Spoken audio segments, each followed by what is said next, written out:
Ձեր առաջ քննարկումների փուլը սկսելուց առաջ պաշտոնապես հայտարարում եմ, որ ես Սերժ Սարգսյանս այլևս երբեք չեմ առաջադրվելու Հայաստանի Հանրապետության նախագահի պաշտոնի համար։ Եթե վերջնական քննարկումների արդյունքում իմ ցանկությանը չհամապատասխանող ուղի ընտրվի, նկատի ունեմ պարլամենտական կառավարման մոդելը,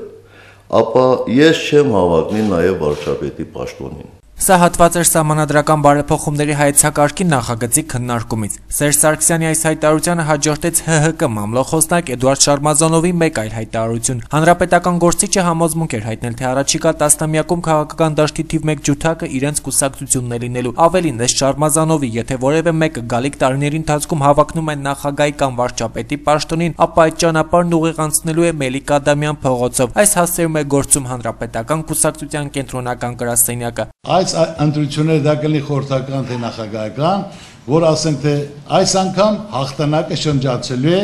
Մելիք Ադամյան փողոցը։ Այսպես է արձագանքել Գագիկ Ծառուկյանը ԲՀԿ քաղխորհրդի նիստի ժամանակ, որի լուսաբանման իրավունքը նշենք վերապահված էր կուսակցությանը մերձակա լրատվամիջոցներին, ինչ էր ենթադրում Ծառուկյանի հայտարարությունը, նախ որ ԲՀԿ-ն կառավարության փոփոխությունից հետո տևական ժամանակ պահպանում էր չեզոքություն, իրադարձությունների զարգացմանը հետևում դիտորդի կարգավիճակով։ ԲՀԿ խմբակցության քարտուղար Նաիրա Զորաբյանը նախընտրեց մեջբերել իր անմիջական ղեկավարի հայտարարությունը։ Վստահաբար առաջիկա համապետական ընտրությունները շրջանցելու են Մելիք Ադամյանը, կարծում եմ արդեն դրանից հետևություն արեք առաջի, երկրորդ եւ երրորդ ջութակների մասին։ Իսկ ԲՀԿ մամլոխոսնակ Տիգրան Ուրիխանյանը Շարմազանովի հայտարարությունը համարում է վիրավորանք այն քաղաքացիների նկատմամբ, ովքեր ոչ մի համապետական ընտրության ժամանակ չեն ընտրել եւ չեն պատրաստվում իրենց ձայնը տալ հանրապետական կուսակցությանը։ Իսկ Սարուկյանի արձագանքը արդյոք մեսիջ էր ուղղված իշխող համակարգին եւ խոսում այն մասին, որ քաղաքական երկու ուժերի միջև կա անհամաձայնություն, տարաձայնություններ, որոնք մեր թերակաբանավեճերի պատճառ են դառնում։ Մեր ասելիքը առաջին հերթին միշտ ուղղված է լինում հանրությանը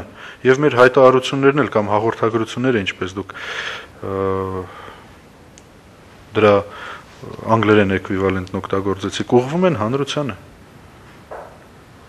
Իշխանությունն էլ ունի ականջներ եւ կարող է լսել եւ անել եզրակացություններ։ Ի ժառանգություն խմբակցության ղեկավար Ռուբեն Հակոբյանի խոսքերով, ընտրական այն մեխանիզմը, որը գործում է Հայաստանում, թույլ է տալիս իշխող քաղաքական ուժի ներկայացուցիչներին վստահաբար հայտարարել, որ առաջիկա տասնամյակում իրենք են լինելու քաղաքական դաշտի թիվ 1 ջութակը։ Մինչդեռ ըստ Հակոբյանի ժամանակն է, որպեսզի համակարգային փոփոխություններ կատարվեն, որովհետև հասարակությունն այլևս ջութակի միապաղաղ մեղեդուց հոգնել է։ Ռուսներն այսպիսի դեպքերի համար այսպիսի մի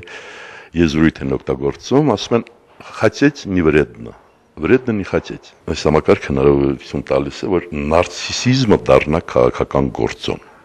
Նարցիսիզմի դասական դրսևորում է Էդիկ Շարմազանովի ասածը։ Եվ դա ուղղակի վիրավորանք է այն 100 հազարավոր քաղաքացիների նկատմամբ, ովքեր չեն ընտրել եւ կարծում եմ չեն էլ պատրաստվում ընտրել հանրապետական կուսակցությանը։ Նշենք, որ Ծառուկյանի հայտարարության վերաբերյալ տեսակետ հայտնել հանրապետական գործիչների շատերը հրաժարվեցին։ ՀՀԿ խմբակցության падգամավորներից մի քանիսը ազգային ժողովում էին, սակայն օգնականների միջոցով փոխանցում էին, որ հարցազրույց տալ չեն ցանկանում։ Քաղաքական դաշտում կանխատեսումներ անող Էդուարդ Շարմազանովը եւս հրաժարվեց մեկնաբանություն հնչեցնել։ Փայլակ Վարդյան, Տիգրան Գասաբյան, Գալանյուս։